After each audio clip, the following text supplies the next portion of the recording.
नमस्ते दोस्तों। United consciousness, project self incorporation, USA, Bharat, Indore management association और तपन चौरे फाउंडेशन की तरफ से आप सभी का हार्दिक स्वागत है। हम लोग हनुमान चालीसा सीरीज का अध्ययन कर रहे हैं। आज 19वां सेशन है और आज हम 25वीं चौपाई पढ़ने वाले हैं। 24, 25, 26वीं चौपाई पढ़ने वाले हैं। अभी तक जो हमने पढ़ा उसका एक हम क्विक रिकैप लेंगे। हमने पढ़ा अभी तक श्री गुरु चरण सरोज रज निज मन मुकुर सुधारी, बरनो रघुल बिमल जसु जो दाय की फलचारी। श्री गुरु के चरणों की रज को मैं अपने मन को साफ करता हूं और अहंकार शून्य होकर सही अर्थों में श्री राम और हनुमान के चरित्र को गाता हूं ताकि मुझे अर्थ काम धर्म मोक्ष प्राप्त हो। बुद्धिहीन तन जानिके सुमिरो पवन कुमार, बल बुद्धि विद्या देहि मोहि हरहु कलेश विकार। श्री हनुमान का मैं नमन स्मरण करता हूं ताकि मेरा जागरण हो, मुझे बल बुद्धि और विद्या प्राप्त हो और 5 क्लेश और 6 विकार मुझ में समाप्त हो। जय हनुमान ज्ञान गुण सागर, जय कपीश तुहि लोक उजागर। ऐसे श्री हनुमान जिनमें जय और विजय दोनों है, जो ज्ञान और गुण दोनों से परिपूर्ण है, जिनमें योग्यता और विनम्रता दोनों है, जो हर पल आनंदित रहते हैं और जो तीनों अवस्था, गुण, शरीर और स्तर के परे मुझे स्वात्मानुभूति तक पहुंचाते हैं, उनका मैं नमन करता हूं। रामदूत अतुलित बलधामा, अंजनी पुत्र पवन सुत नामा।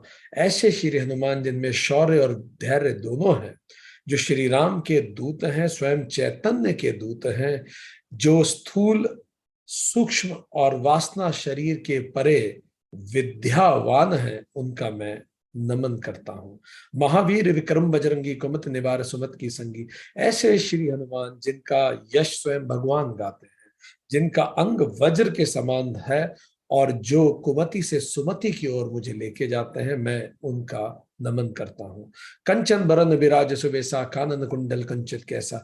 ऐसे श्री हनुमान जिनका शरीर, शस्त्र, शास्त्र और वस्त्र सभी सुसज्जित है, जिनमें आंतरिक और बाह्य दोनों सौंदर्य है। ऐसे श्री हनुमान जो अपने श्रवण कान से वेदों का श्रवण करते हैं, जो उनके कुंडल का प्रतीक हैं और उनके घुंघराले लंबे बाल, उनके केश उनके ज्ञान का प्रतीक है, मैं उनका नमन करता हूं। हाथ वज्रो ध्वजा विराजे, कांधे मूज जनेऊ साजे। ऐसे श्री हनुमान जिनके हाथ में वज्र है और हाथ में वज्र की रेखाएं भी हैं, जिसका उपयोग वो संतों के संरक्षण के लिए करते हैं। जो भी सत्य, धर्म, मर्यादा और सेवा पे होते हैं, उनके जीवन का पताका वो बनते हैं। जो जनेऊ पहनते हैं और वो जनेऊ 3 ऋणों का प्रतीक है। कैसे मैं अपने जीवन के तीनों ऋणों को पूरा करके तीनों शरीरों से परे हो जाऊं, उसके लिए मुझे प्रेरित करते हैं। शंकर सुवन केसरी नंदन, तेज प्रताप महाजगवंदन। ऐसे श्री हनुमान जिनको देव, राक्षस, असुर, मनुष्य सभी जिनका वंदन करते हैं, जो परमार्थी भी हैं, स्वयं को भी उन्नत करते हैं और दूसरों को भी उन्नत करते हैं, ऐसे श्री हनुमान का मैं वंदन करता हूं। विद्यावान गुणित चतुर, राम काज करवे को आतुर। ऐसे श्री हनुमान जिनमें विद्या है, वो उस विद्या को व्यवहार में भी लाते हैं और उनमें वो चातुर्य भी है कि उस विद्या का उपयोग जीवन में कर सकें और इस सारी विद्या का उपयोग वो राम काज में करते हैं। आलस्य शून्य होकर राम काज में बिना विश्राम किए आगे बढ़ते हैं। ऐसे श्री हनुमान का मैं वंदन करता हूं। प्रभु चरित सुनवे को रसिया, राम लखन सीता मन बसिया। ऐसे श्री हनुमान जो काम चरित न होकर रामचरित से प्रेरित हैं, जो आंतरिक रूप से शांत और बाहरी रूप से डायनामिक हैं, जो वैराग्य को जब वासना द्वारा ग्रहित किया जाता है, तब उस वैराग्य को पुनः शास्त्र रूपी संजीवनी से जागृत करते हैं। ऐसे श्री हनुमान जब अंतःकरण का विद्या द्वारा हरण होता है, तब भी आत्मज्ञान का संदेश, चैतन्य का संदेश पुनः अंतःकरण तक पहुंचाते हैं। ऐसे श्री हनुमान का मैं वंदन करता हूं, जो हनुमान गीता का प्रतीक है। सूक्ष्म रूप धरि सिंहि दिखावा, विकट रूप धरि लंक जलावा, भीम रूप धरि असुर संहारे, रामचंद्र के काज संवारे। ऐसे श्री हनुमान जो सज्जनों के प्रति शांत होते हैं और सूक्ष्म रूप दिखाते हैं, अधर्मियों और कदाचारियों के प्रति भीम रूप दिखाते हैं और जीवन के सारे उतार चढ़ाव में, सारी परेशानियों के समय विकट रूप में रहते हैं, जिनमें इमोशनल, सोशल और सिचुएशनल तीनों इंटेलिजेंस है। और इसका उपयोग वो श्री राम के कार्य के लिए करते हैं, ऐसे श्री हनुमान का मैं वंदन करता हूं। लाए संजीवन लखन जी आए, श्री रघुवीर हर्षि उल्लाय। ऐसे श्री हनुमान जो वासना द्वारा ग्रहण लगने पर वैराग्य को शास्त्रों द्वारा पुनः जागृत करते हैं और चैतन्य में लगाते हैं, ऐसे श्री हनुमान आत्मज्ञान रूपी हनुमान का मैं वंदन करता हूं। रघुपति की नहीं बहुत बढ़ाई, तुम मम प्रिय भरति सम भाई। ऐसे श्री हनुमान जो रिस्पॉन्सिबिलिटीज को राइट से ज्यादा महत्व देते हैं, जो पर्पस को पर्सन से ज्यादा महत्व देते हैं, जो भरत रूपी विवेक को चैतन्य की ओर हमेशा जागृत करके जोड़ के रखते हैं, ऐसे आत्मज्ञान रूपी हनुमान का मैं हृदय से वंदन करता हूं। सहस बदन तुमरो यश गावे, अस कही प्रति श्रीपति कंठ लगावे। ऐसे श्री हनुमान जिनका वंदन हजारों लोग युगों के परे करते हैं, ऐसे श्री हनुमान जिनका वंदन जो ज्ञानवान है, वैराग्यवान, वीरवान, ऐश्वर्यवान, श्रीवान, यशवान है, जो नियम भी हैं, नियंता भी हैं, और जिनको भगवान और भगवती स्वयं अपने कंठ से लगाते हैं, ऐसे श्री हनुमान का मैं हृदय से वंदन करता हूं। संकादिक ब्रह्मादि मुनीसा, नारद सारद सहित ऐसा, जम कुबेर दिक्पाल जहां थे, कभी कभी कही सके कहां थे। ऐसे श्री हनुमान जो निश्चय और अभ्युत्थान दोनों का प्रतीक है, जिनको नारद, सरस्वती जी और सर्पों के राजा और सभी लोकों में, दसों दिशाओं में जिनका वंदन किया जाता है, जो समग्र संतुलन के प्रतीक हैं, ऐसे श्री हनुमान का मैं वंदन करता हूं। तुम उपकार सुग्री की ना, राम मिलाए राजपद दीना। ऐसे श्री हनुमान जो सुमति को चैतन्य से जोड़ देते हैं, उनका मैं वंदन करता हूं। तुमरो मंत्र विभीषण माना, लंकेश्वर में सब जाना। ऐसे श्री हनुमान जिनमें राम भक्त के सातों चिन्ह हैं, उनका मैं हृदय से वंदन करता हूं। जुग सहस्त्र योजन पर भानु, लीलता ही मधुर फल बात जानो, प्रभु मुद्र का मेल मुख माही, जन्म दिला में अचरज नाही। ऐसे श्री हनुमान जो आत्मज्ञान से किसी भी असंभव कार्य को संभव बना सकते हैं, जो काल और स्पेस के परे है, जो यज्ञ, ध्यान, पूजा और नाम जप का प्रतीक है, जो कलयुग में मोक्ष देते हैं, ऐसे श्री हनुमान जो भवसागर को तारने वाले हैं, उनका मैं हृदय से वंदन करता हूं। दुर्गम काज जगत के जेते, सुगम अनुग्रह तुम रहते थे, राम दुलारे तुम रखवाले, हो तो ना आज्ञा बिनु पैसारे। ऐसे श्री हनुमान जो दुर्गम को भी सुगम बनाते हैं, कुमति को सुमति बनाते हैं, जिनको पहले आप ध्यान लें, फिर वो आपको सदा अपने ध्यान में रखेंगे। ऐसे श्री हनुमान जो आत्मज्ञान की पात्रता उपलब्ध कराते हैं, विवेक, वैराग्य, मुमुक्षुत्व और सत संपत्ति के द्वारा, और आत्मज्ञान के कारण वो राम के दरवाजे के, चैतन्य के द्वार के रखवाले हैं। बिना आत्मज्ञान के चैतन्य नहीं पाया जा सकता। ऐसे श्री हनुमान का मैं वंदन करता हूं। सब सुख लह तुम्हारी सरना, तुम रख सका हो को डरना, आपन तेज समारो आपो, तीनों लोक हाकते कापो। ऐसे श्री हनुमान जो किसी भी रूप में अगर छिद्रों से जब सुख शांति खो जाती है, तो वैसे श्री हनुमान जो शास्त्र, आत्मबल और आत्मज्ञान से उस सुख शांति को पुनः स्थापित करते हैं, जो किसी भी प्रकार के भयों से हमारी रक्षा करते हैं, जो कुमति, विमति, सुमति के परे आत्म प्रेरित होकर अनुमति को जीवन का आधार बनाते हैं, और जिनसे तीनों लोक कांपते हैं, ऐसे श्री हनुमान का मैं हृदय से वंदन करता हूं। आज दोस्तों इसके आगे की चौपाइयों को हम पढ़ना शुरू करेंगे। पिछले सेशन में हमने इसके अगली चौपाई 24, 25, 26 की शुरुआत की थी। आज वहीं जहां पिछली बार छोड़ा था, उससे आगे हम पढ़ना शुरू करेंगे।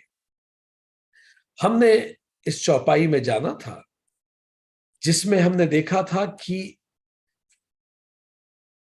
हमने लास्ट चौपाई में यह भी पढ़ा था, नासे रोग हरे सब पीरा, जपत निरंतर हनुमत पीरा।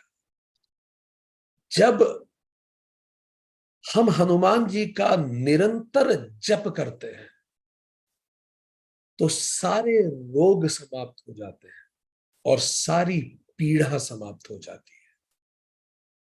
रोग शरीर से संबंधित है, पीड़ा मन से संबंधित है। सो नासे रोग हरे सपीरा जपत निरंतर हनुमत बीरा का तात्पर्य यह है कि जब हम हनुमान जी का हृदय से जप करते हैं तो समस्त प्रकार के रोग और पीड़ा समाप्त होती है। थोड़ा सा आज हम इस विषय पे आगे चर्चा करेंगे। पिछले सेशन में जहां से छोड़ा था वहीं आगे। जप का अर्थ होता है निरंतर याद रखना, निरंतर स्मरण करते रहना, नाम सुमिरन करते रहना, इसको जप कहते हैं। और यहां महर्षि तुलसीदास कहते हैं निरंतर जप करते रहे, एक पल के लिए भी वो जप रुके ना।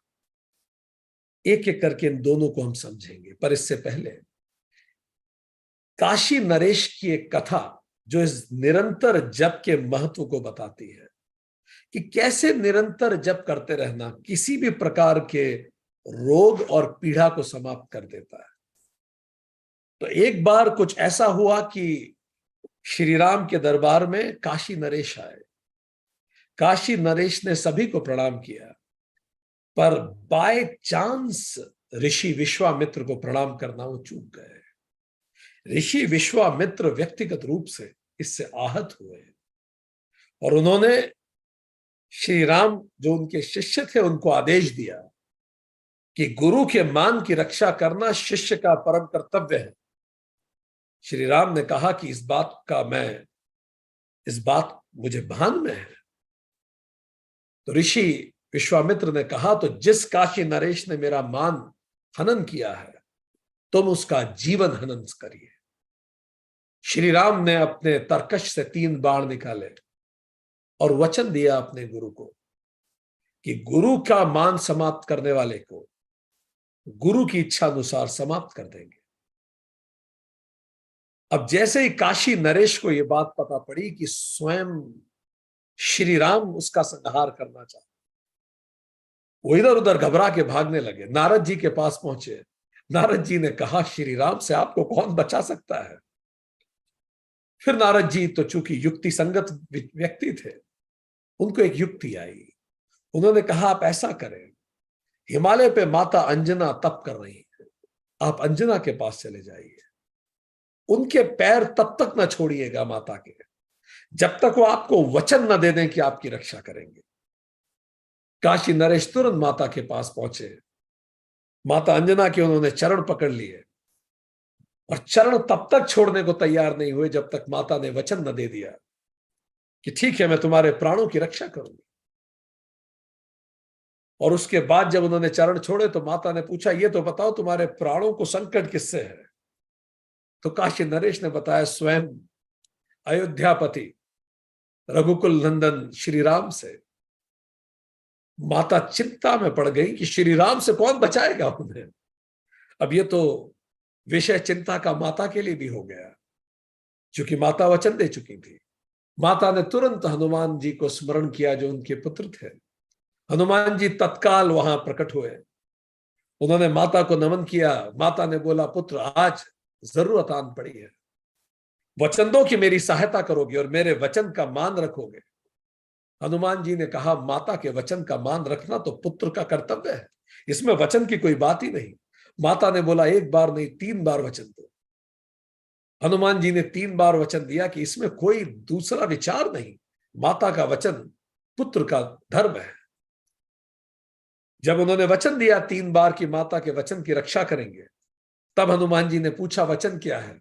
तो कथा कुछ ऐसी जाती है कि माता ने बताया काशी नरेश को स्वयं श्री राम ने संहार करने का वचन दिया है विश्वामित्र को, और मैंने इनको वचन दिया है रक्षा का, और तुमने मुझे वचन दिया है मेरे वचन की रक्षा का।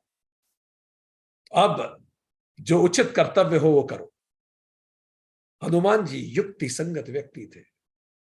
हनुमान जी कितने चतुर हैं इस पे तो हम कितनी बातें कर चुके। अब स्वयं श्री राम से काशी नरेश की रक्षा करना अपने आराध्य के विरुद्ध खड़े होने जैसा था। पर इसीलिए विद्यावान गुनी अति चातुर उन्हें कहा जाता है। वो श्री राम जी के पास गए और उन्होंने श्री राम जी के कोशीश नवा के श्री राम जी से वचन लिया कि प्रभु आपने मुझे कहा था कि जब चाहो जो वचन मुझसे ले सकते हो तो मुझे ये वचन दीजिए। चलिए बोलिए क्या वचन मांगा होगा, लिखिए चैट बॉक्स में। क्या वचन लिया होगा उन्होंने।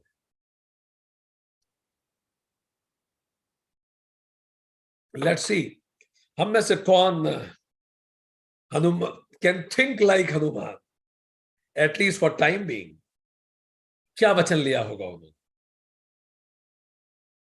जो आपका नाम ले उसकी रक्षा करें।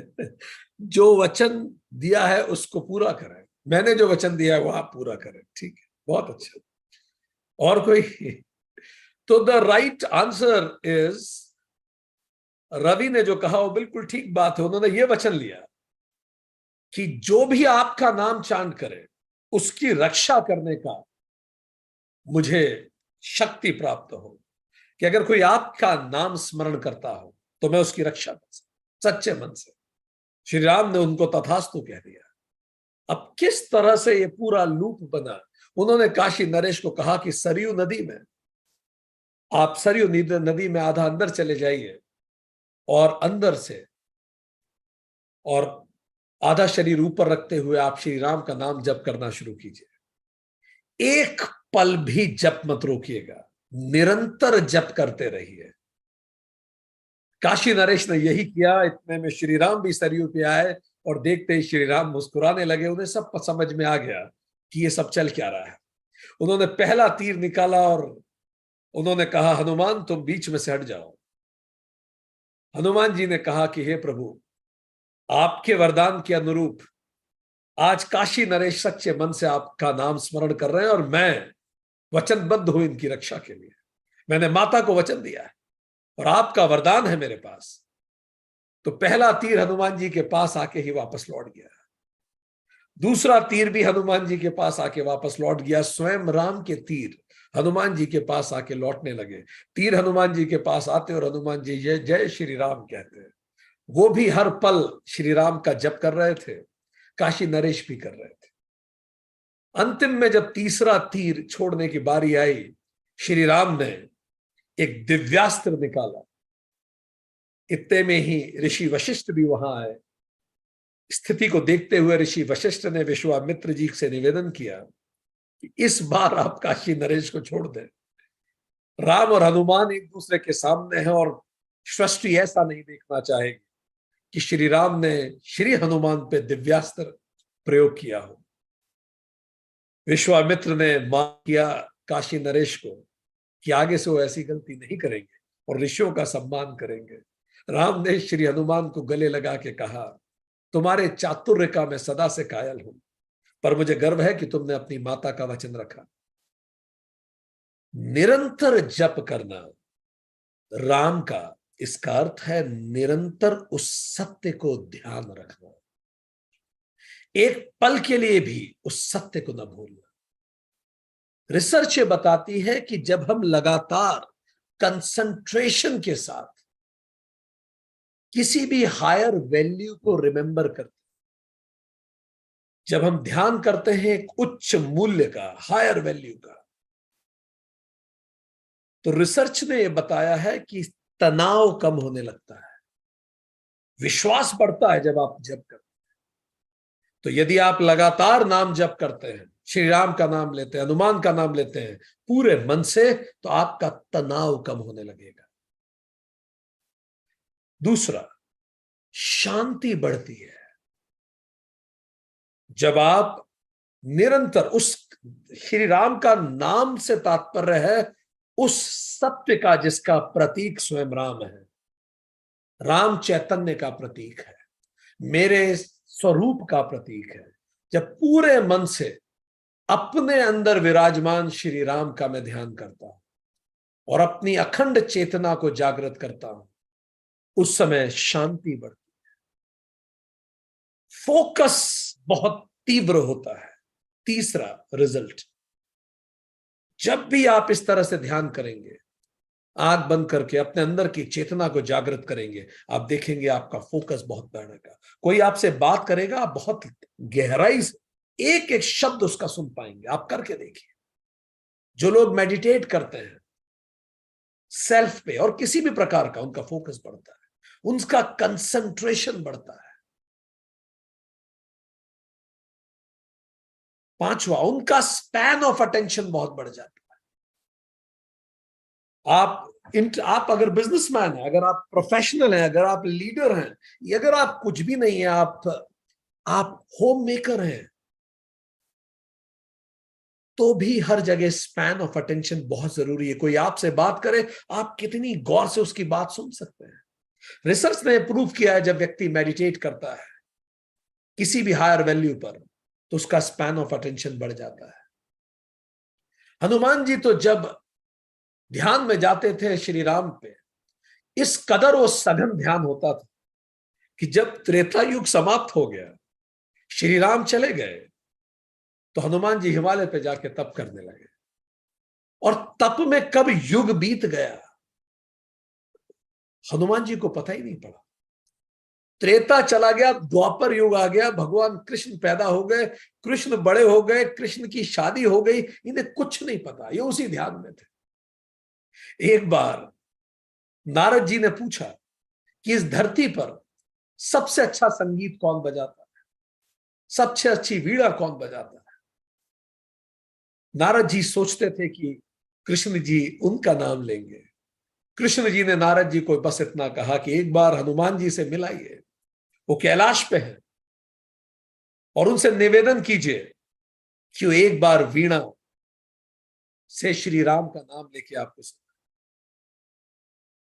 नारायण नारायण कहते हुए वो कैलाश पे पहुंचे, हिमालय पे पहुंचे, पर हनुमान जी का ध्यान तो हटने के लिए ही नहीं था।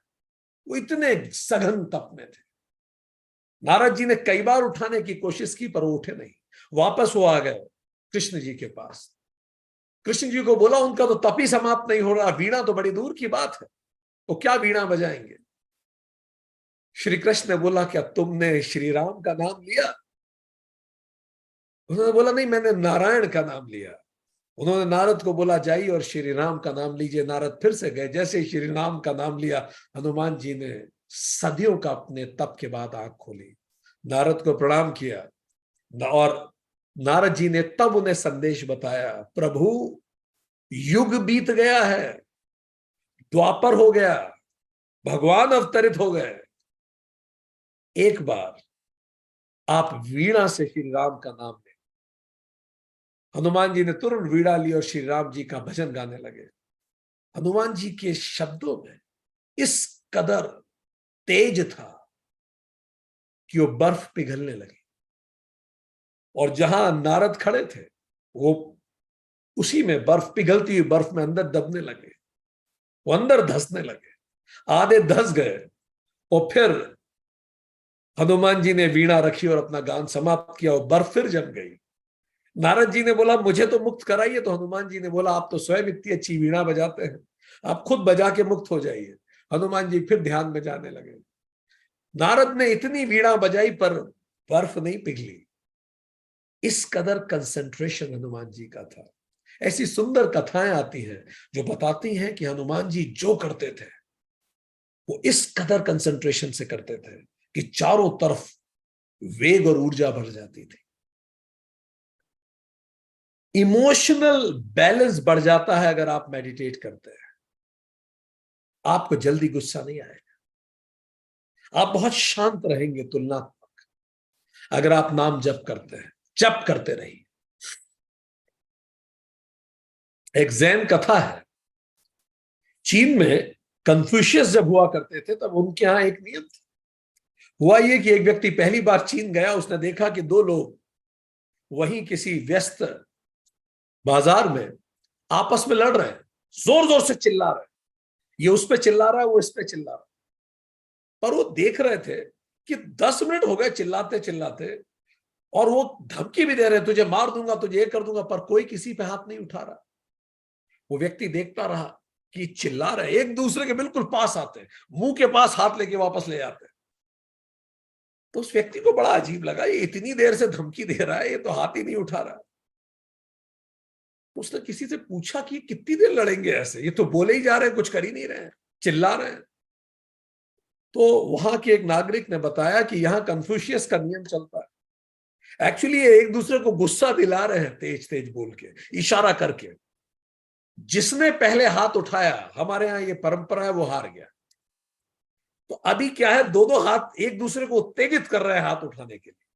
जिसने पहले हाथ उठाया, इसका मतलब है कि उसको क्रोध जल्दी आया, और जिसको पहले क्रोध आ गया वो कमजोर है, और कमजोरों को ही क्रोध आता है तो हार गया। तो अभी भीड़ इसलिए लगी है चारों तरफ, ये देखने के लिए कि पहला हाथ कौन उठाता है। और जैसे ही किसी ने हाथ उठाया, भीड़ यहां से हट जाएगी, क्योंकि पता पड़ जाएगा कौन हार गया। इमोशनल रेगुलेशन आता है। सिक्स्थ, एंग्जाइटी कम होती है। अगर आपको इनमें से कोई भी प्रॉब्लम है, मेडिटेशन रेगुलर करना चालू कीजिए, एंग्जाइटी कम होने लगती है, क्योंकि आप किसी हायर इष्ट में विश्वास करते हैं। सेवंथ, पॉजिटिव मूड होता है आपका। जब आपका इष्ट होता है तो आपका मूड हमेशा पॉजिटिव होता है, आप विश्वास रख पाते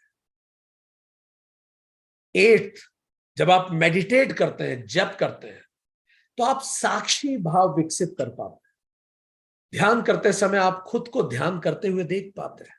जब आप खुद को देखने की आदत डाल लेते हैं, तो अगली बार जब आपको गुस्सा आएगा तो भी आप खुद को देख पाएंगे, जब लालच आएगा तो भी आप खुद को देख पाएंगे। नाइन्थ, नींद गहरी आती है जो मेडिटेट करते हैं।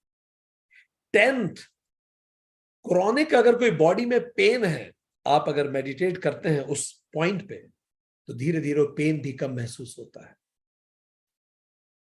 टेंथ, ब्लड प्रेशर नॉर्मल रहता है अगर आप मेडिटेट करते हैं।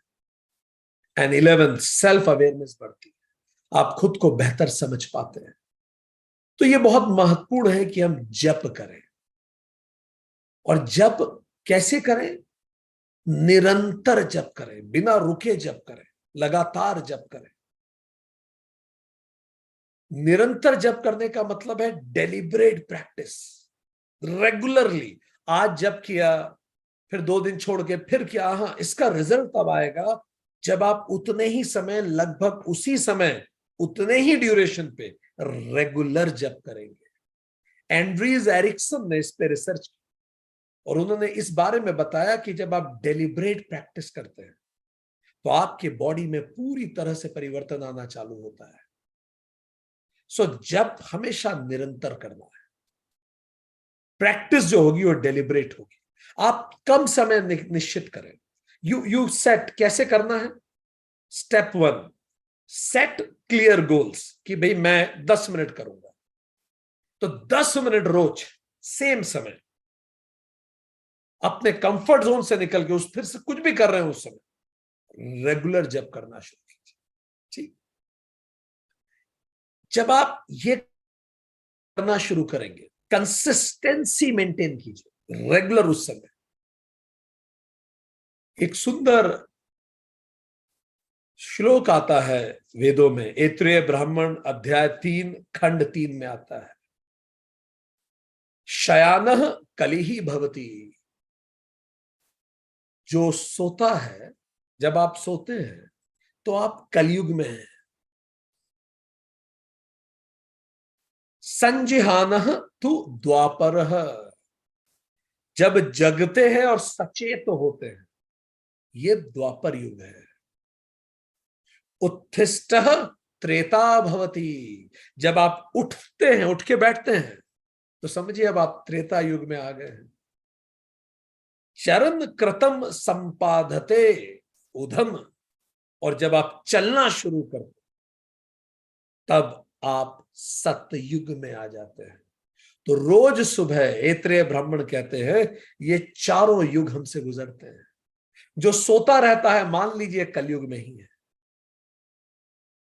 जो आंखें खोल के लेटा रहता है, उठूंगा मैं, ये समझिए ये द्वापर युग में। कितने लोग द्वापर युग में लंबा समय बिताते हैं? पहले तो यहां बताइए, यहाँ कलयुग वाले कितने हैं जो बहुत देर तक सोते रहते हैं? सुबह 6 बजे के बाद जो सो रहा है वो सब कलयुग में है। ठीक है। ठीक। सो अगर 6 बजे बाद सो रहे हैं वो कलयुग में है। दूसरा, सुबह आंखें खोलने के बाद जितनी देर आप बिस्तर पे लेटे हुए हैं, वो जो समय है वो द्वापर है। ठीक। तो द्वापर में कितने लोग रहते हैं लंबे समय तक? द्वापर समाप्त कीजिए, लेटे मत रहिए। फिर जैसे आप उठ के बैठते हैं, जानिए अब मैं त्रेता युग में आ गया हूं, भगवान राम का युग है। और जैसे ही आप बिस्तर से उठ के चलने लगते हैं, यही सतयुग है। चरह एव इति, शास्त्र कहते हैं अतः तुम चलते रहो, चरावेति चरावेति, कंसिस्टेंटली आगे बढ़ते रहो, लगातार आगे बढ़ते रहो। निरंतर जप निरंतर होना चाहिए, अंतर नहीं होना चाहिए। वेद व्यास कहते हैं आयु का एक क्षण भी करोड़ों स्वर्ण मुद्राओं में नहीं मिल सकता। ऐसे मूल्यवान क्षणों को जो व्यर्थ में गवाते हैं, उन नर पशुओं को मेरा नमस्कार। कितना गंभीर व्यंग है। ऐसे नर पुरुष, नर पशु जो जीवन के इन पलों को बर्बाद कर रहे हैं, व्यर्थ गवा रहे हैं, मोबाइल को स्क्रॉल कर रहे हैं, ऐसे समस्त नर पशुओं को मेरा नमस्कार। वेद व्यास कह रहे निरंतर जप करना है, पूरा जीवन जप बने। एक ऐसी कथा आती है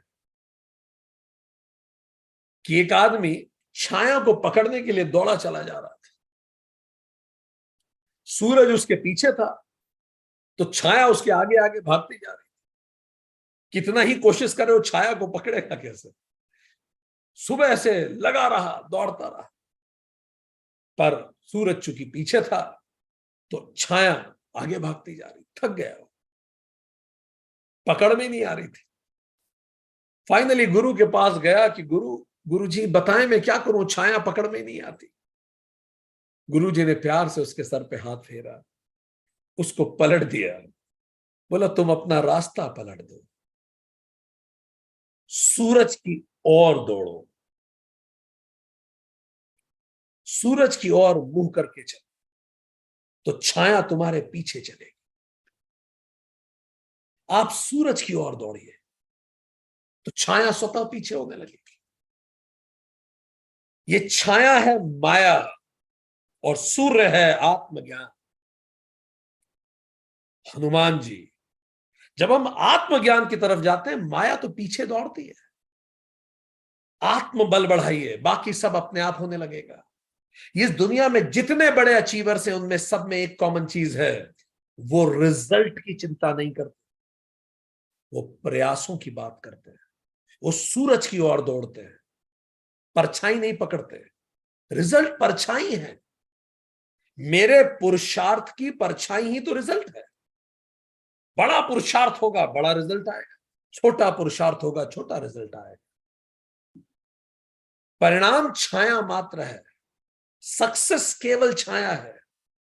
मत सोचिए सक्सेस के बारे में, वो दौड़ी चली आएगी आपके पीछे, यदि आप आत्मबल की तरफ बढ़ रहे हैं। लगातार खुद में निवेश कीजिए। रोज रात को ये पूछिए खुद से कि आज मैं कल से कैसे बेहतर हूं। यही निरंतर जप है। लगातार अपनी आध्यात्मिक उन्नति, हर दिन हर क्षण, इसी को निरंतर जप कहते हैं। ये करते रहिए। ऐत्रेय ब्राह्मण अध्याय 3 खंड 3 में इतनी सुंदर बात आती है। वो कहते हैं आसीनस्य भग आस्ते, जो मनुष्य बैठा रहता है उसका भग मतलब सौभाग्य भी बैठा रहता है। आप बैठेंगे, आपका सौभाग्य बैठ जाएगा। तिष्ठः ऊर्ध्व तिष्ठति, जो उठ खड़ा होता है उसका सौभाग्य भी खड़ा हो जाता है। जो उठ गया उसका सौभाग्य उठ जाता है। निपद्ध मानस्य शेते, जो पड़ा रहता है उसका सौभाग्य भी सो जाता है। चरतः भगः चराति, और जो चलने लगता है उसका सौभाग्य भी चलने लगता है। चर एव इति, इसीलिए तुम चलते रहो। चरावेति चरावेति, निरंतर चलते रहो। लगातार आत्म उन्नति का प्रयास करना ही निरंतर जप है। हर पल आज मैं अपनी आध्यात्मिक यात्रा में कल से कैसे बेहतर हूं। Feedback is must. एरिक्सन ने भी ये कहा, फीडबैक जरूरी है। अगर आप डेलिब्रेट प्रैक्टिस कर रहे हैं तो फीडबैक इज मस्ट। तो पहला गोल क्लियर होना चाहिए, कितनी देर, दूसरा, कंसिस्टेंसी मेंटेन होनी चाहिए। तीसरा, फीडबैक इज मस्ट। फीडबैक मतलब मैं क्या कल से बेहतर हूं? क्या मेरा स्पैन ऑफ लव बढ़ा है? क्या मेरा कंसंट्रेशन कल से और गहरा हुआ है? क्या पिछले सप्ताह और इस सप्ताह के बीच में मेरा ध्यान सघन हुआ है? चौथा तरीका, break it down in small and manageable components. छोटा छोटा सा काम कीजिए। जैसे मैं आधा घंटा, ऐसा नहीं, आप छोटा छोटा बढ़ाइए। अभी मैं 10 मिनट, फिर 11 मिनट तक ध्यान दूं। पिछली बार जब मैं ध्यान करने बैठा था तो 2 मिनट बाद मन कहीं भाग गया था। इस बार कोशिश करूं कि 2.5 मिनट तक मन कहीं नहीं जाए। मैनेजेबल ब्रेक डाउन कीजिए।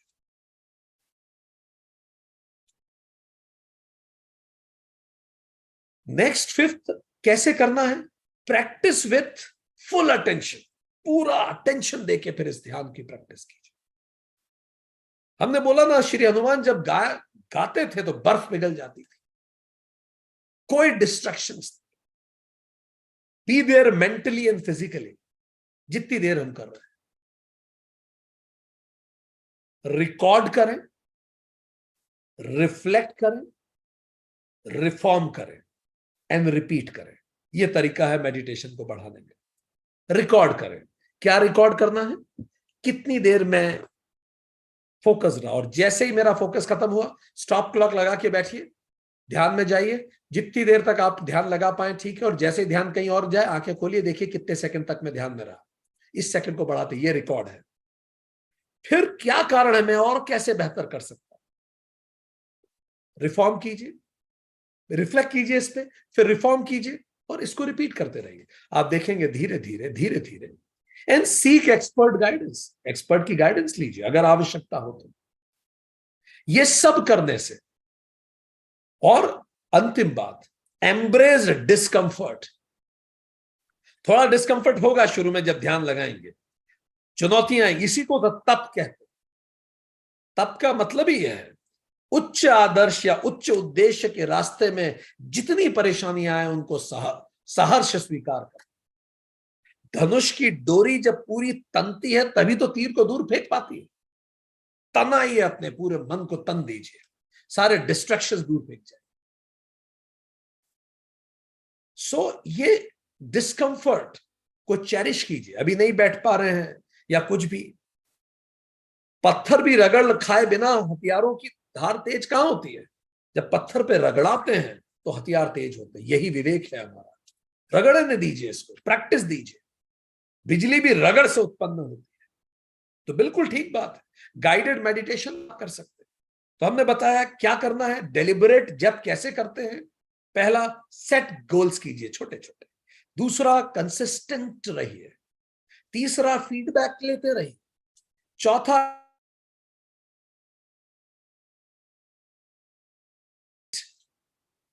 पांचवा, प्रैक्टिस विथ फुल अटेंशन। छठा, break it down in small and manageable components. सातवां, टेक एक्सपर्ट गाइडेंस। आप गाइडेड मेडिटेशन ले सकते हैं, वो आपको मदद कर देगा। सातवां, एम्ब्रेस डिस्कंफर्ट। जब आप ये करेंगे तो आप स्वतः देखेंगे कि आप बहुत अच्छी तरीके से जप कर पा रहे हैं। अब हम एक छोटा सा मेडिटेशन करेंगे जिसमें हम इसको करके देखेंगे कैसे हमें जप करना है। ठीक, बहुत दिनों बाद ये मेडिटेशन हो रहा है। शायद हनुमान चालीसा का यह पहला मेडिटेशन है। तो आप जहां भी हैं, जिस भी अवस्था में हैं, अपने आप को इस मेडिटेशन के लिए तैयार कीजिए।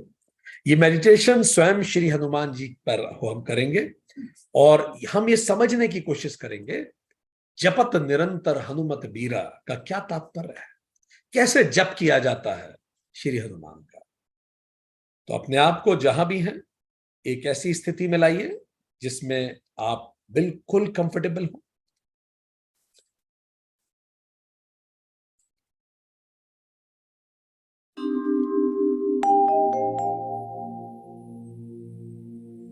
आप चाहे बैठ जाएं या लेट जाएं, जिस भी अवस्था में आप खुद को कंफर्टेबल महसूस करते हैं, उस अवस्था में स्वयं को लाइए, चाहे बैठे या लेटे, जिसमें भी आप कंफर्टेबल। अपनी आंखें बंद करें और श्री हनुमान का ध्यान करें।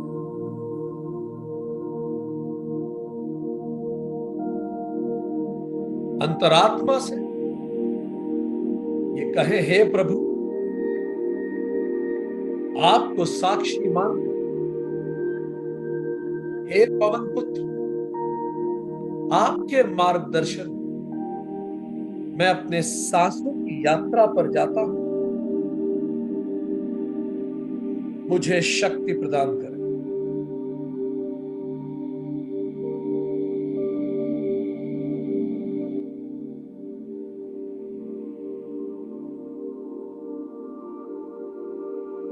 एक गहरी सांस अंदर लीजिए और अब अपने मन को कहिए, हे मन, मुझे पता है ऐसे कई विषय जिस पर तुम ध्यान केंद्रित करना चाहते हो। मैं उन सब विषयों का आदर करता हूं, किंतु आने वाले कुछ समय मैं इस विषय विशेष पर अपना ध्यान केंद्रित करूं। इसके उपरांत निश्चित तौर पर उन सभी विषयों पर ध्यान दूंगा जो तुम मेरे चिंतन के विषय के रूप में लाना चाहते हो। आने वाले कुछ समय मैं पूरी तरह से इस ध्यान पर केंद्रित रहूंगा।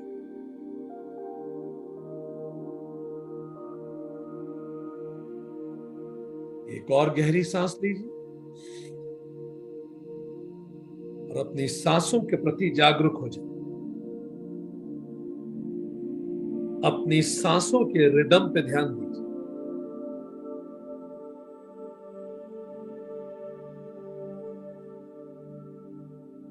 जैसे सांस आ रही है, सांस के साथ बने रहिए। यही श्वास हमारे जीवन की यात्रा है, बस इसके साथ। सांस की उंगली नहीं छोड़े, सजगता बनाए रहे। सांस के साथ अंदर जाइए और व्हेन यू ब्रीद आउट, उसी सांस के साथ बाहर आ जाए। अब इस शांत और स्थिर मनोदशा के साथ अपने शरीर पर ध्यान केंद्रित कीजिए। अपने पैरों की उंगलियों पर एक गहरी सांस लीजिए और इस सांस को प्रवाहित होते हुए अपने पैरों की उंगलियों पर जाने दीजिए। और जैसे ही ये सांस आपके पैरों की उंगलियों को छूती है, उन पैरों की उंगलियों को पूरी तरह रिलैक्स कर दीजिए। Completely relaxed.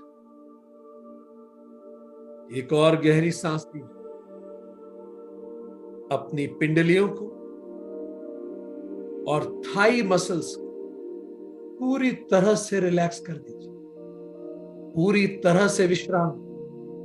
हर आती सांस आपको और गहरा सघन विश्राम दे रही है। Completely relaxed. पूरी तरह से, पूरी तरह से।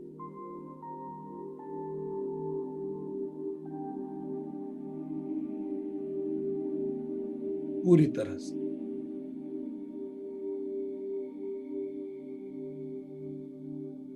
एक और गहरी सांस अंदर लीजिए और इस सांस को अंदर प्रवाहित होने दीजिए आपके पेट, आपकी कमर और आपके हृदय क्षेत्र में। आपका पेट, कमर और हृदय क्षेत्र पूरी तरह से रिलैक्स हो रहा है। Let it relax. Completely relaxed. पूरी तरह से विश्राम।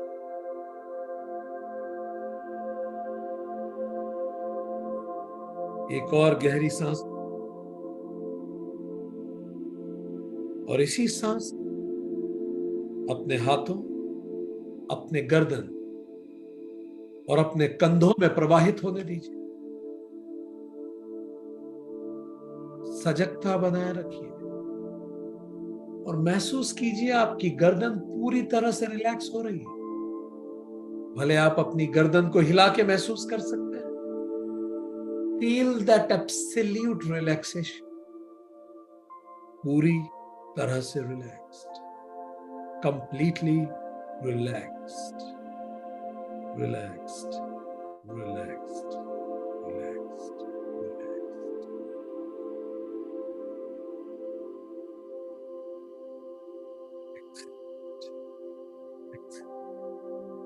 अब एक और गहरी सांस अंदर लें और इस आती सांस के साथ पवन पुत्र हनुमान जी की दैवीय उपस्थिति अपने शरीर में महसूस करें। अब जैसे ही हम 3 से 1 गिनेंगे, ये अगली सांस केवल श्वास नहीं होगी, ये प्राण होंगे, ये स्वयं पवन पुत्र होंगे। 3,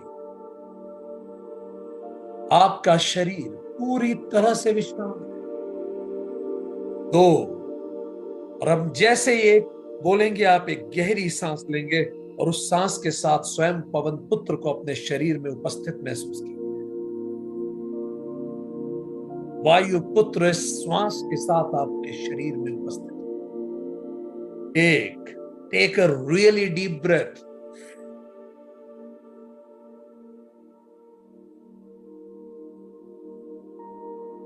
पूरे शरीर पवन पुत्र की उस ऊर्जा को महसूस कीजिए। और अब इस absolutely relax, healing, comfortable state में अपने मस्तक के ब्रह्मरंध्र में श्री राम की उपस्थिति महसूस कीजिए। जैसे ही हम 3 से 1 गिनेंगे, आप एक गहरी सांस लेंगे और उसी सांस के साथ श्री हनुमान जी आपकी नासिका से होते हुए, आपके भ्रूमध्य से होते हुए, तीसरी आंख से होते हुए ऊपर ब्रह्मरंध्र में, मस्तक के बिल्कुल ऊपर अंदर से चोट करते हुए श्री राम को नमन करेंगे। और ब्रह्मरंध्र में आप श्री राम की उपस्थिति महसूस करेंगे। 3, अपने मस्तक को जागृत, शांत महसूस कीजिए। 2, और अब हम जैसे एक कहेंगे, गहरी सांस लीजिए और उस सांस के साथ पवन पुत्र को मस्तक की ओर जाने दीजिए। 1, गहरी सांस लीजिए और इस सांस को ऊपर ले जाइए। अपने ब्रह्मरंध्र में विराजित श्री राम को प्रणाम कीजिए। आपका मस्तक, आपकी आंखें जागृत, शांत और पवित्र हो रही हैं। मस्तक पूरी तरह से रिलैक्स्ड है, completely relaxed, relaxed, relaxed, relaxed. और अब इसी शांत अवस्था में एक गहरी सांस के साथ मूलाधार में स्थित आदि शक्ति माता सीता को महसूस करेंगे।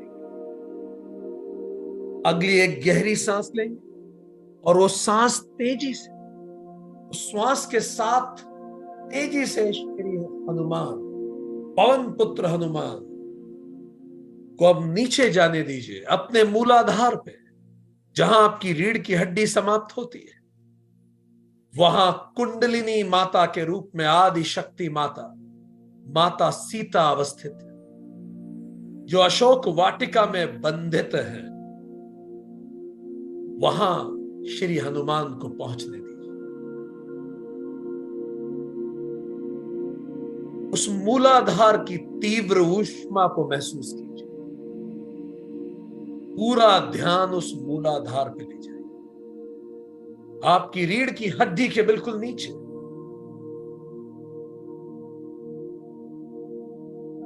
अपने जेनाइटल्स को श्रिंक कीजिए, अंदर की ओर खींचिए और महसूस कीजिए उस जगह मूलाधार, जहां कुंडलिनी माता सीता अशोक वाटिका में बंधित है, अहंकार की बंधित है, अविद्या में बंधित है। जैसे ही हम 3 से 1 गिनेंगे, एक गहरी सांस के साथ पवन पुत्र नासिका से होते हुए, विंड पाइप से होते हुए, पूरे शरीर से गमन करते हुए तेज चोट करेंगे अशोक वाटिका में, जैसे उन्होंने लंका पे चोट की, जहां माता सीता कुंडलिनी माता बंधित है। 3, पूरे शरीर को तैयार कीजिए। पवन पुत्र अब नासिका से आपके शरीर में पुनः प्रवेश करेंगे। 2, और जैसे ही हम 1 कहेंगे, मूलाधार की ऊष्मा ये प्राणवायु प्रवेश करेगी पवन पुत्र के रूप में। एक और गहरी सांस लीजिए, उस श्वास को बिल्कुल नीचे जाने दीजिए, विंड पाइप से होते हुए मूलाधार की उस ऊष्मा को महसूस कीजिए।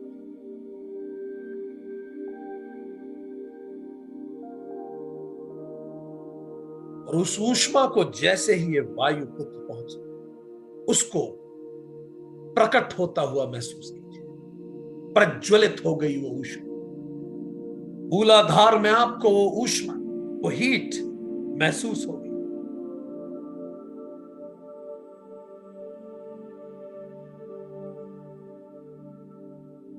और अब एक और गहरी सांस। इस सांस के साथ पवन पुत्र को तेजी से नीचे की ओर, पुनः मूलाधार की ओर जाने दें। श्वासों के साथ बने रहें, पवन पुत्र के साथ मूलाधार पे चोट करें। जैसे ही पवन पुत्र मूलाधार शक्ति से मिले,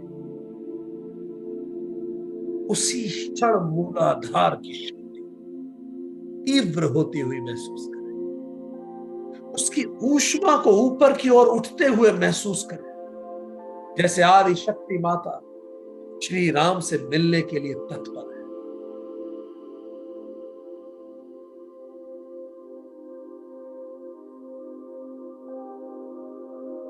अब हम जैसे ही 3 से 1 गिनेंगे, रीढ़ की हड्डी के साथ, पवन पुत्र के साथ प्राणों को तेजी से सहस्त्रार की ओर उठने दीजिए।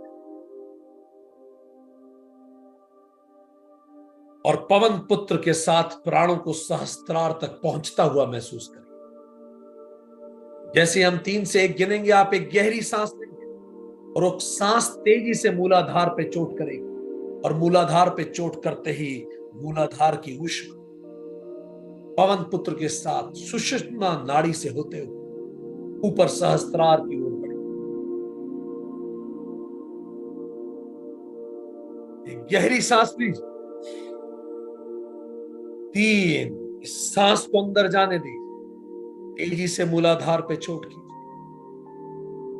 2, इस चोट के साथ ही मूलाधार की ऊष्मा प्रज्वलित होते हुए पवन पुत्र के साथ रीढ़ की हड्डी की सुषुम्ना नाड़ी से ऊपर उठती हुई प्रतीत होती।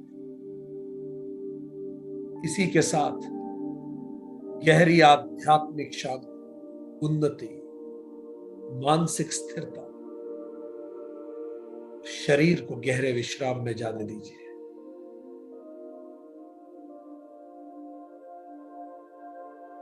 मूलाधार को प्रकाशित हुआ महसूस कीजिए। और अब इस प्रकाशित मूलाधार और उठती हुई कुंडलिनी सीता माता ध्यान करके श्री हनुमान जी के वज्र अंग रूप को ध्यान में लाइए, बजरंगी रूप को ध्यान में लाइए और अपने मूलाधार में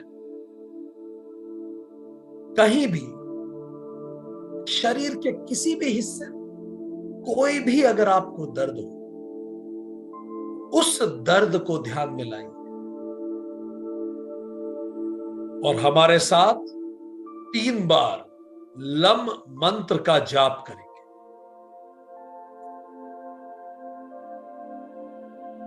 शरीर के कमर के नीचे का कोई भी हिस्सा अगर आप किसी भी प्रकार के दर्द में हो, किसी भी प्रकार का रोग हो,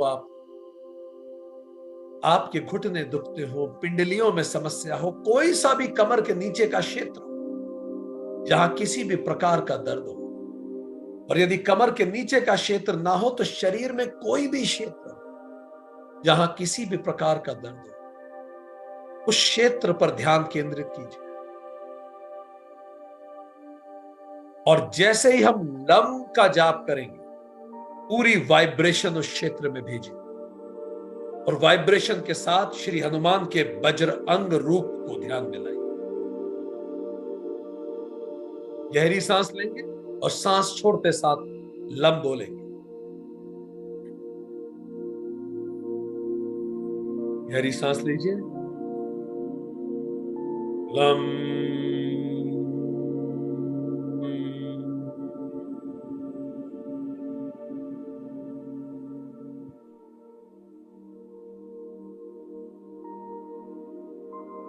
पूरा ध्यान केंद्रित कीजिए उस रोग की जगह और लम बोलते समय पूरे वाइब्रेशन उस जगह ले जाइए और उस जगह हनुमान जी को वज्र अंग रूप में महसूस कीजिए जहां भी शरीर में रोग है।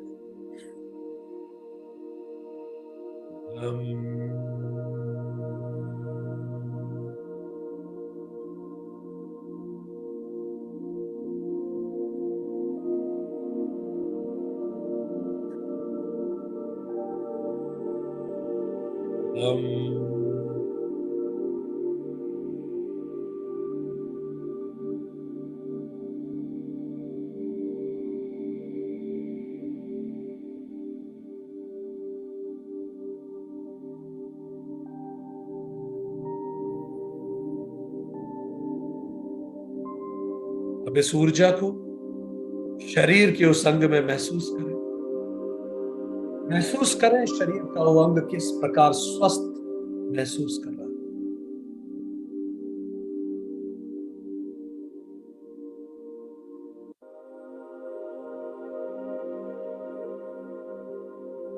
बहुत अच्छा, बहुत अच्छा। और अब जैसे हम 3 से एक गिनेंगे, आप फिर से एक गहरी सांस, पर इस बार सांस का केंद्र स्वादिष्ठान चक्र होगा, नाभि के बस थोड़े नीचे। कुंडलिनी माता सीता अब उठती हुई स्वादिष्ठान चक्र तक नीचे, वहां आपको ऊष्मा महसूस होगी रीढ़ की हड्डी पर, नाभि के थोड़े नीचे क्षेत्र। जैसे ही हम 3 से 1 गिनेंगे, आप गहरी सांस लें, पूरा ध्यान नाभि के थोड़े नीचे का क्षेत्र और भगवा रंग के हनुमान जी को हम ध्यान में लाएंगे।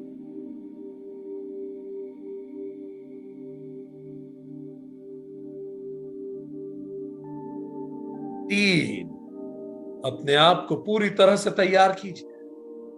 जैसे हम 1 कहेंगे, आप गहरी सांस लें, जीवन की हर उस परिस्थिति को ध्यान में लाइए जब आप अपनी भावनाओं को अभिव्यक्त न कर सके। उन सब परिस्थितियों का ध्यान कीजिए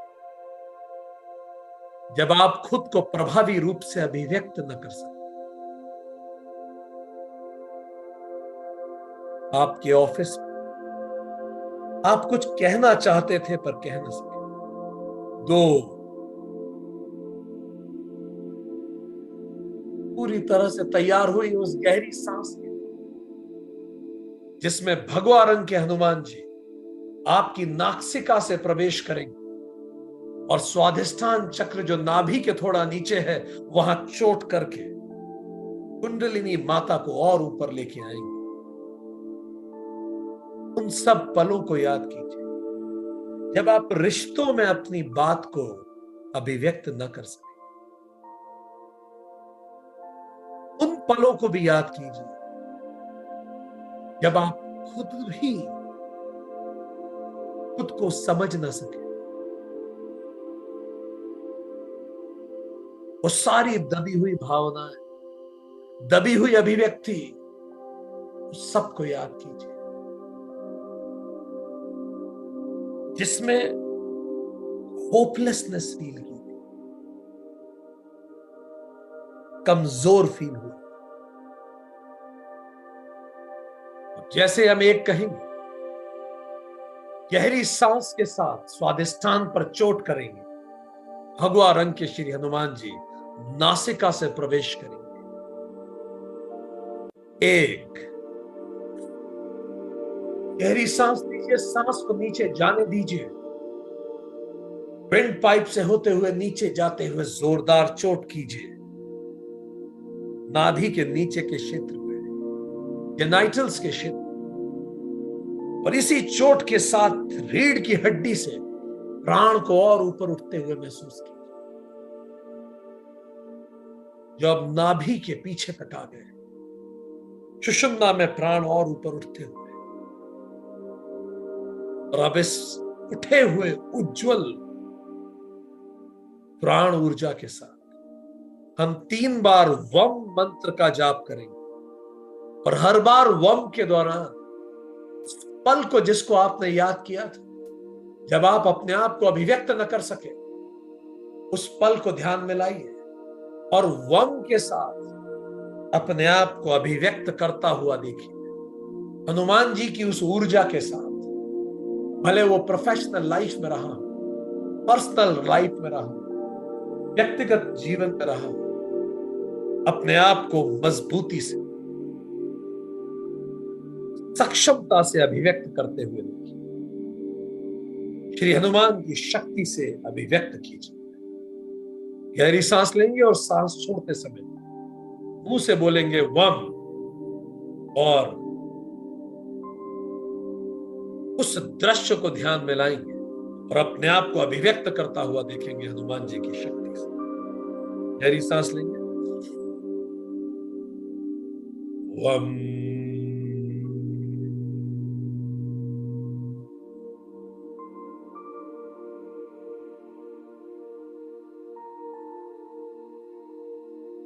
फिर से गहरी सांस लेंगे और अपनी अभिव्यक्ति को और प्रसारित होने देंगे।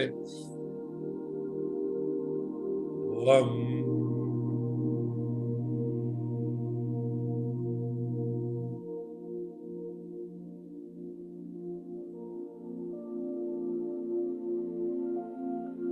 एक और गहरी सांस लेंगे, वम,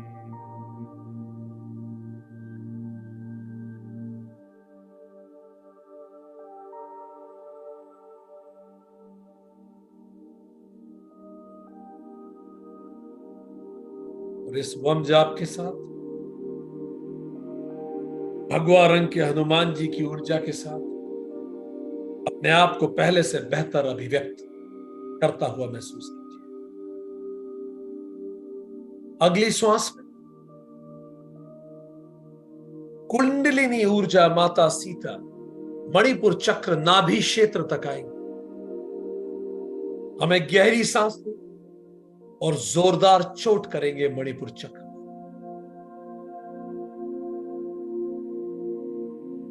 गहरी सांस लें और इस चोट के साथ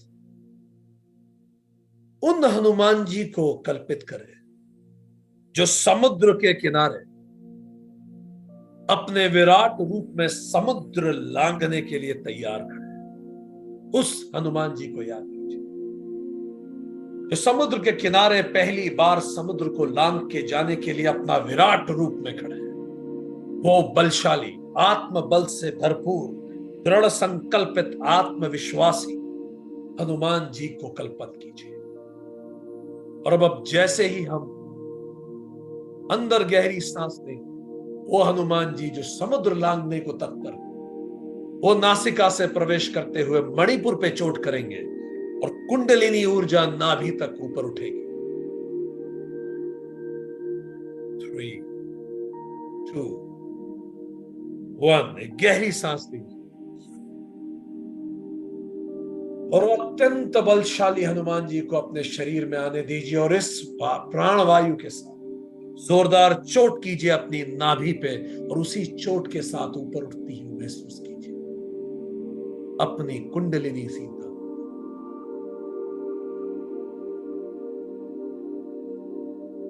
हर बार इस आदि शक्ति माता सीता सहस्त्रार आदि पुरुष श्री राम की ओर उठता हुआ महसूस करते। वो आपकी शिशुम्ना नाड़ी नहीं है, वही तो वो राम सेतु है जिससे राम और सीता का मिलन हो और उसी के निमित्त बनेंगे पवन पुत्र हनुमान हमारे इस ध्यान से। अब हम लम मंत्र का 3 बार जाप करेंगे और लम मंत्र का जाप करते हुए वो आत्मविश्वास, आत्मबल और दृढ़ संकल्पित हनुमान जी के मूल्य को अपने जीवन के अलग अलग क्षेत्रों में महसूस कीजिए। महसूस कहीं भी अगर आपको जीवन में आत्मबल की कमी महसूस होती है, जीवन में उन पलों को याद कीजिए जब आत्मविश्वास डिग गया, भले वो ऑफिस में हो, कोई प्रेजेंटेशन हो, रिश्तों में हो या दिनचर्या में ही क्यों ना हो, उस पल को याद कीजिए। हनुमान जी की ऊर्जा से उस पल को और प्रोत कीजिए और लम के जाप के साथ उस ऊर्जा को बढ़ने दीजिए और अपने आप को उसी पल, उसी प्रेजेंटेशन, उसी रिश्ते में आत्मसंकल्पित, दृढ़ विश्वास, आत्मविश्वास से भरपूर महसूस कीजिए। उसी रिश्ते को, उसी पल को अपने ध्यान में लाइए, तो अपने आप को उसी पल में दृढ़ संकल्पित महसूस कीजिए, उसी स्थिति। गहरी सांस के साथ लम मंत्र का जाप करें।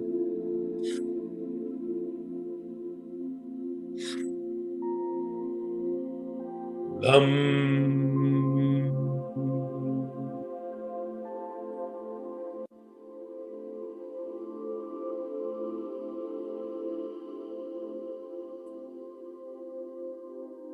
हर श्वास के साथ आत्मविश्वास बढ़ने,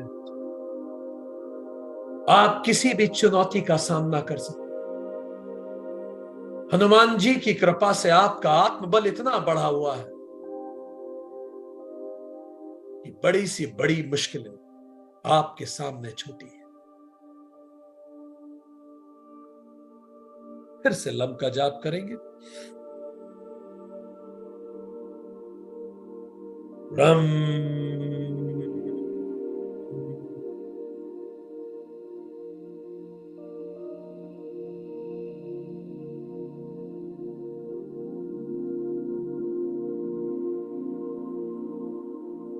अपने आप को शक्ति से परिपूर्ण पाए। फिर से जाप करेंगे।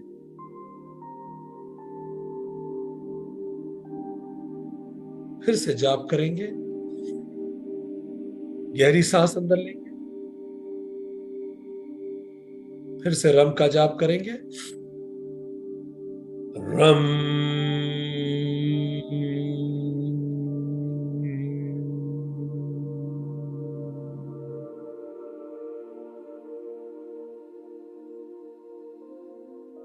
बहुत अच्छा। और अब इस ऊर्जा को अगली श्वास के साथ अपने हृदय में प्रवाहित होने दीजिए। अनाहत क्षेत्र, आपका हृदय क्षेत्र, अशोक वाटिका में श्री राम के हृदय का संदेश जब माता सीता को श्री हनुमान ने दिया, उन उन श्री हनुमान का ध्यान जो प्रेम के प्रतीक हैं, और हम इसी के साथ यम मंत्र का जाप करें। अगली गहरी सांस लें और श्वास के साथ वो हनुमान जी अशोक वाटिका में माता सीता तक श्री राम के प्रेम का संदेश लेके आते हैं, उस रूप में हनुमान जी को सूक्ष्म रूप में ध्यान। वो सूक्ष्म रूप हनुमान जी हमारे नासिका से प्रवेश करेंगे और हृदय में पहुंचेंगे, और जैसे ही वो हृदय पे चोट करेंगे, रीढ़ की हड्डी में सुषुम्ना से होती हुई कुंडलिनी माता सीता और ऊपर उठेंगी रीढ़ की हड्डी। गहरी सांस लेंगे, 3, 2, 1, और सूक्ष्म रूप हनुमान जी को अंदर प्रवेश करते हुए अपने हृदय क्षेत्र पे चोट करने दीजिए।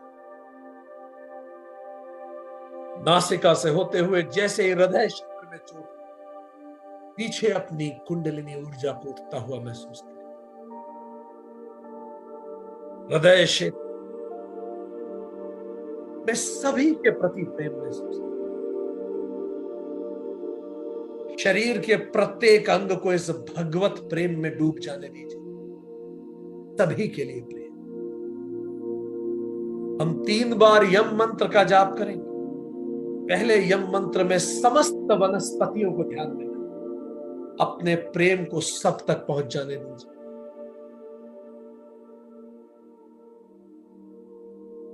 गहरी सांस के साथ जैसे हम यम मंत्र का जाप करेंगे, सूक्ष्म रूप के हनुमान जी के बल से अपने प्रेम को समस्त वनस्पतियों तक फैल जाने दीजिए। पूरे भूमंडल में जितनी वनस्पति हैं, सबको प्रेम का संदेश भेजिए। यम के साथ ये वाइब्रेशन यम की सब तरफ जाने दीजिए। यम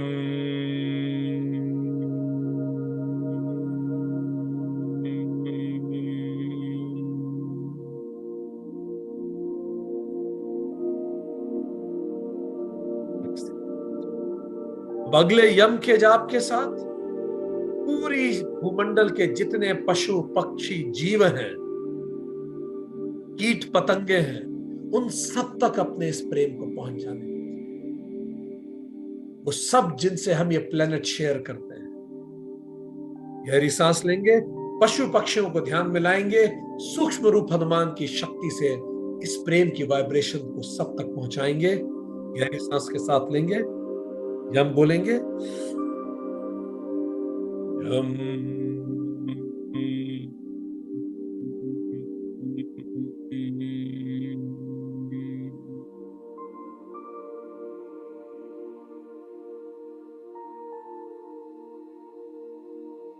बहुत अच्छे।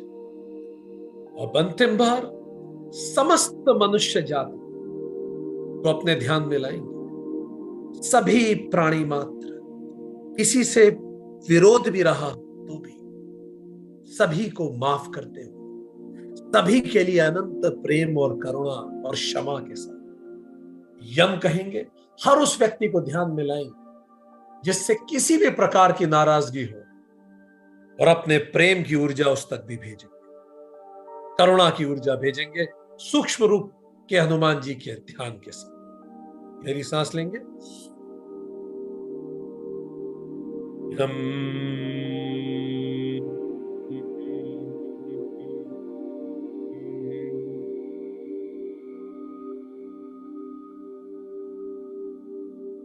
बहुत अच्छा।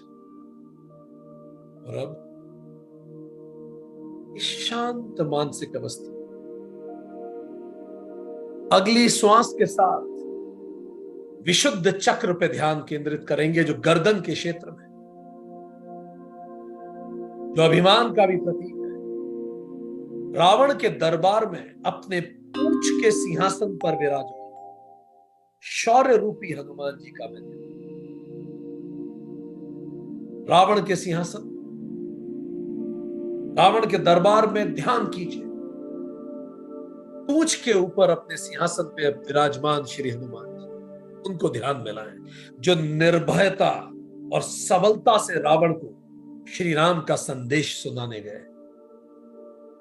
वो श्री हनुमान गीता को ध्यान, जो निर्भय होकर सबलता से उन्होंने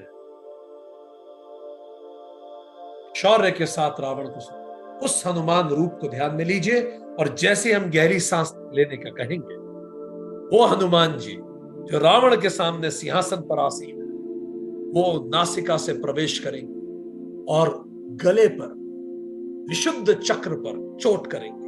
और जैसे विशुद्ध चक्र पे चोट होगी, कुंडलिनी माता सीता और ऊपर उठेंगे और आपको गले रीढ़ की हड्डी के ऊपर बिल्कुल ऊपरी छोर पे वाइब्रेशन महसूस हो, ऊष्मा और ऊपर उठे। गहरी सांस लें।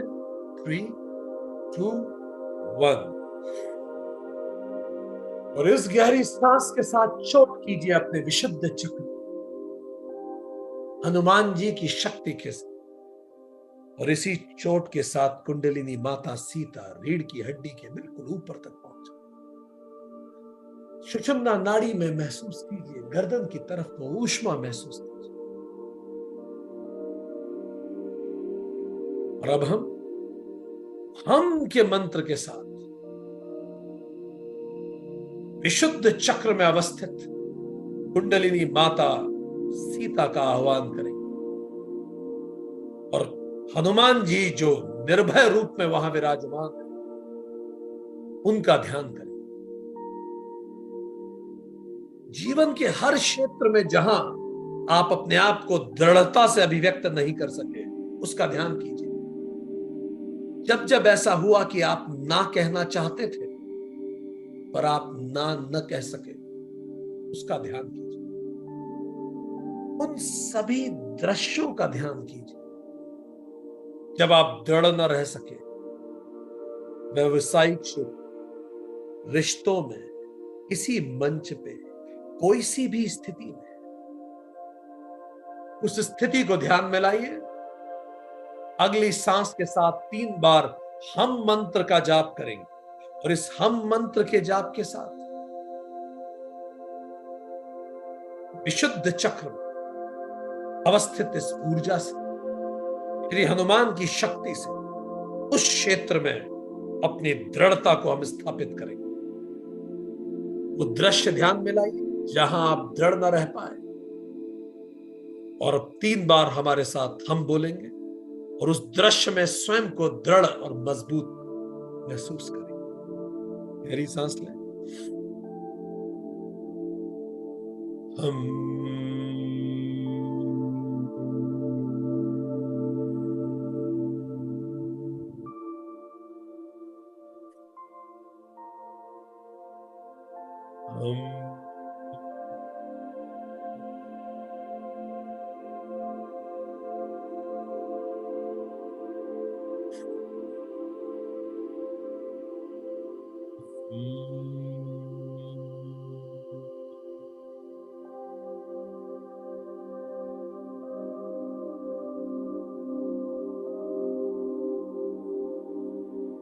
और अब इस शांत अवस्था में अपने आज्ञा चक्र पे हम ध्यान केंद्रित करेंगे, भ्रूमध्य पे ध्यान केंद्रित करेंगे और पंचमुखी हनुमान जी जो स्वयं भगवान है, जो सर्वशक्तिमान है, उनको हम ध्यान में लाएंगे। वो पंचमुखी हनुमान, उनको हम ध्यान में लाएंगे और आदि शक्ति को, कुंडलिनी माता को भ्रूमध्य में आज्ञा चक्र में प्रवाहित होने देंगे। अगली गहरी सांस के साथ पंचमुखी हनुमान आपकी नासिका में प्रवेश करेंगे और जोरदार चोट करेंगे आज्ञा चक्र, और उसी के साथ कुंडलिनी माता सीता आज्ञा चक्र में तीसरे नेत्र में प्रवाहित होंगे। 3, 2, 1। गहरी सांस लीजिए और जोरदार अंदर से चोट कीजिए आज्ञा चक्र, और इसी श्वास के साथ कुंडलिनी माता सीता को प्रवाहित हो ऊर्जा अपने आज्ञा चक्र पे, तीसरे नेत्र पे, भ्रूमध्य पे महसूस कीजिए। माता सीता जागृत होती है,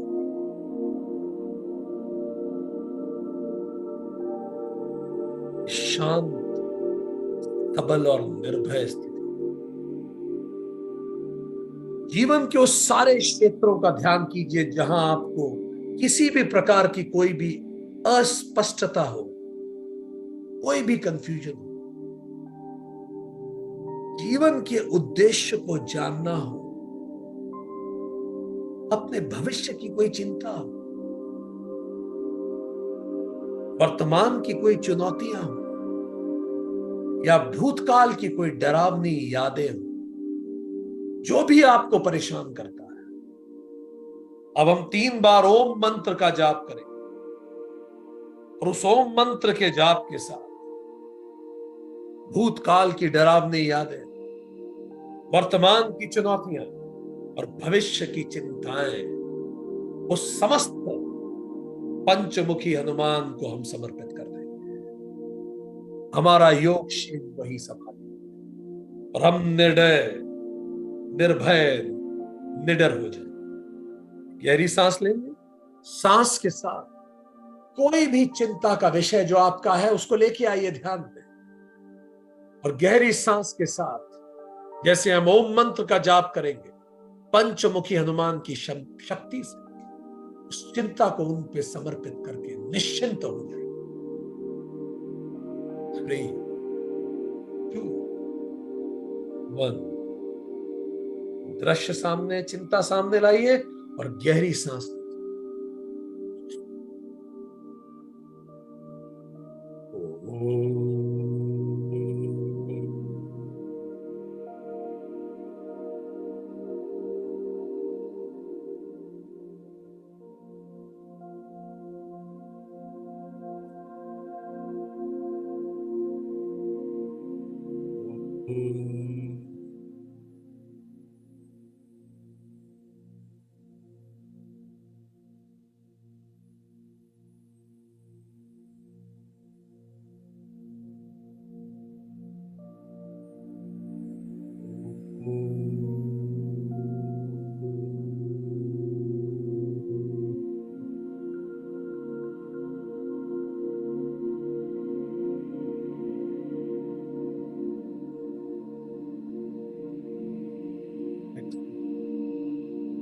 अब इस अनंत शांत स्थिति में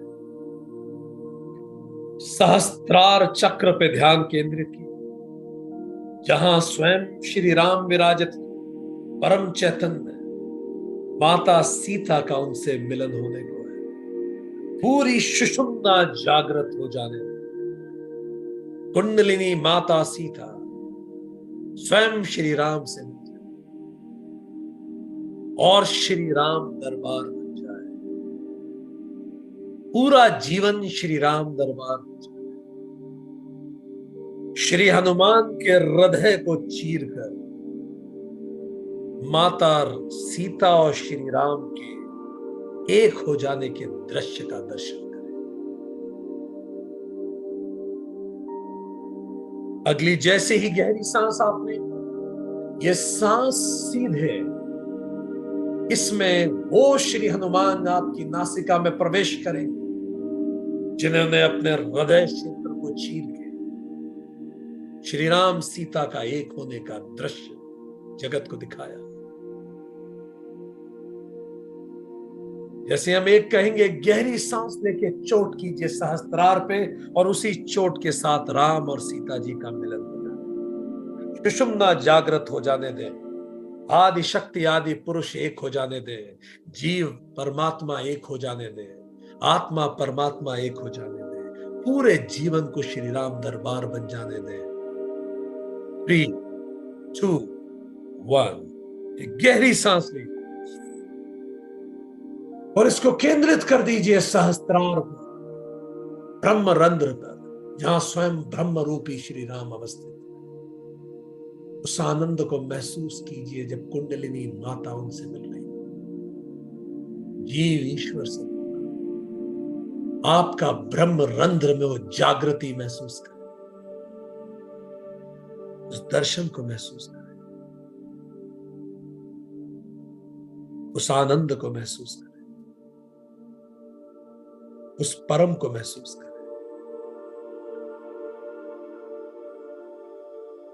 और अब इसी आनंदित स्थिति में, राम सीता के मिलन की आनंदित स्थिति, 3 बार ओम के जाप के साथ,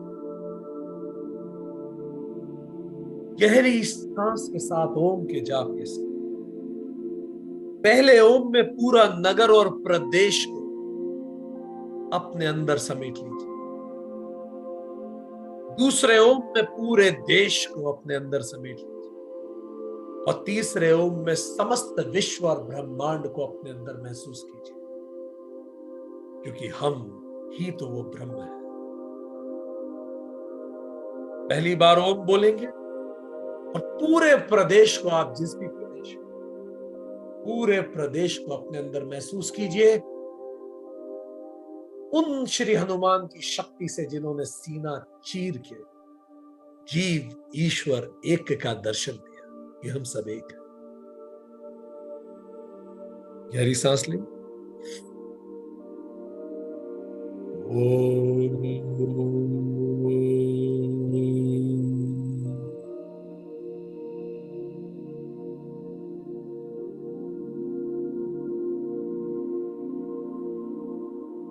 और इस बार ओम जब हम बोलेंगे, समस्त देश को अपने अंदर समेट लीजिए, हम सब एक हैं।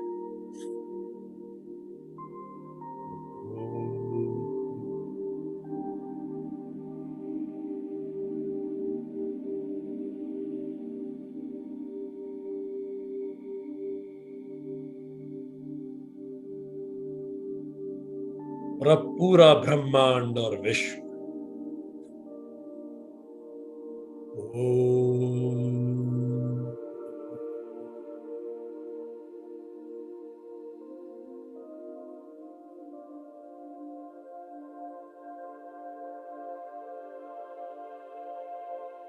हम सब एक हैं। हम सब में हनुमान और हनुमान में हम सब हैं। प्रत्येक श्वास ही हनुमान, राम ही मुक्ति है। संपूर्ण जीवन ही सुंदर कांड है। 3 बार ओम चांटिंग करेंगे और हनुमान में समा जाएंगे।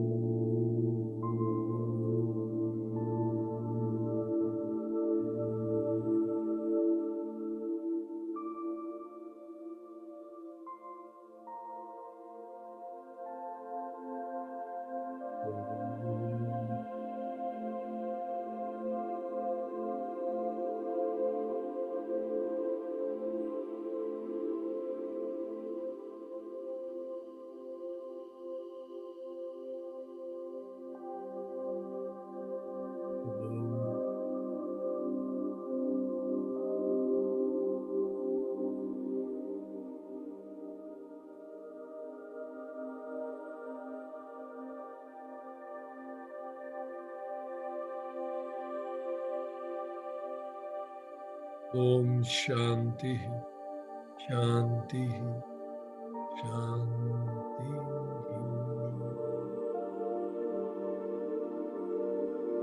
कुछ पल मौन रहिए।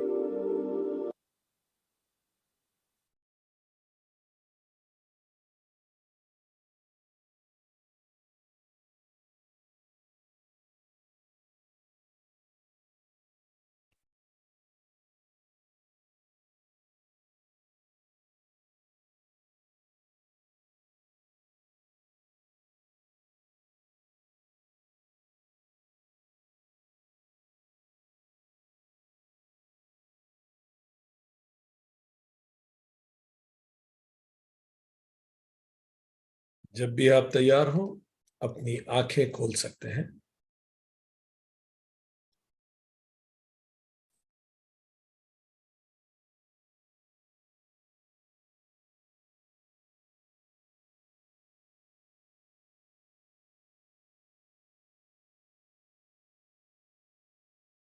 इस बार प्रश्न आप नहीं, हम पूछेंगे, क्योंकि हमारे पास कुछ प्रश्न है आपके लिए। और इससे पहले कि हम प्रश्न पूछें, एक छोटा सा क्विक रिकैप आज की क्लास का। पिछली क्लास का रिकैप हम पहले ही कर चुके हैं।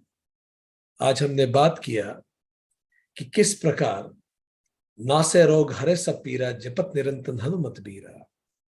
जप का मतलब मन वचन और कर्म से हम जप करें, और निरंतर का मतलब क्लियर गोल्स रखें, रेगुलर फीडबैक लें, पूरा फोकस रखें, रिकॉर्ड करें, रिफ्लेक्ट करें, रिफॉर्म करें।